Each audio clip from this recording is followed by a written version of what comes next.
اسے پتا یہ بابے کیا ہوتے ہیں. یہ بابوں کی شان یہ ہے کہ دنیا سے جانے کے بعد بھی ان کے در پر آنے والا بھوکا نہیں رہتا. جنہیں پتہ ہی نہیں بابا کون ہے، بولتا رہے، بک بک کرتا رہے. اویس بھائی نے کہا کہ ان کی شان یہ ہے کہ یہاں سے کوئی بھوکا نہیں جاتا. اگر قرآن و سنت میں کسی شخص کے ولی اللہ ہونے کی دلیل، بزرگ ہونے کی دلیل یہ ہے کہ اس کے در سے کوئی بھوکا نہیں جاتا، تو پاکستان میں ان سے بڑے اولیاء اللہ بھی موجود ہیں اور زندہ موجود ہیں. ملک ریاض صاحب روزانہ 1,00,000 بندہ ان کے دسترخوان سے کھاتا ہے. علی اجویری صاحب کے مزار پہ روزانہ 1,00,000 بندہ نہیں آتا، زیادہ سے زیادہ 4-5 ہزار لوگ آتے ہیں. اور یہ بھی میں آپ کو ایگزیجریٹ کر کے بتا رہا ہوں، عرس کے دنوں میں زیادہ بڑھتے ہوں گے، آپ جا کے کیلکولیشن کر سکتے ہیں. داتا ملک ریاض، اور وہ زندہ ہے کئی سالوں سے.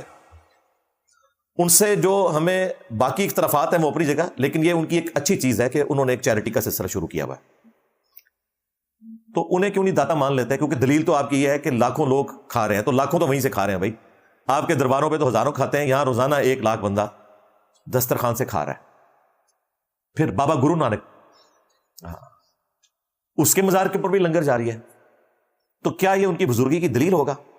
آپ جس طرح ہی اس طرح کی گفتگو کریں گے وہ کہیں گے نہیں نہیں، عقیدے بھی صحیح ہونا ضروری ہے. اس کا مطلب ہے یہ جو آپ ہمیں دھونس لگاتے ہو نا کہ ان درباروں سے کوئی بھوکا نہیں جاتا اور یہاں ایک غریب نوازی والا ایلیمنٹ ہے، یہ دھونس لگانا چھوڑ دو میرے بھائی. سمپل سی بات ہے، چندوں کے اوپر یہ دربار چل رہے ہیں.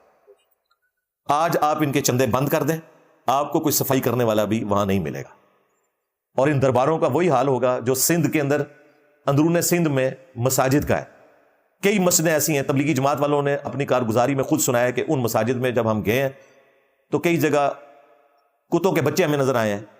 کتوں کی ماجگاہ بنی ہوئی ہیں مسجدیں، کیونکہ لوگ نماز پڑھنے نہیں جاتے تو ظاہر ہے وہ ایک ویرانہ بن جاتا ہے. سیم یہی حال ان مزاروں کا ہو جانا ہے.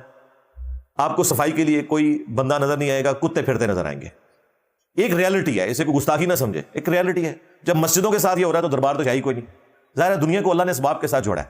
نہ اللہ نے مساجد کی حفاظت کرنی ہے اور نہ بزرگ اپنے دربار کی حفاظت کر سکتے ہیں، ورنہ جتنی ہیروئن چرس اور بدکاری کے اڈے ان مزارات کے اوپر ہیں آپ کو کہیں اور نظر نہیں آئیں گے. پھر یہ کہنا چھوڑ دیں کہ بزرگ جو ہیں وہ دنیا کا نظام چلا رہے ہیں، ان سے اپنے مزار کا تو نظام چلتا نہیں ہے. جب یہ باتیں کریں، کہتے ہیں کعبے میں بھی کریم گری تھی.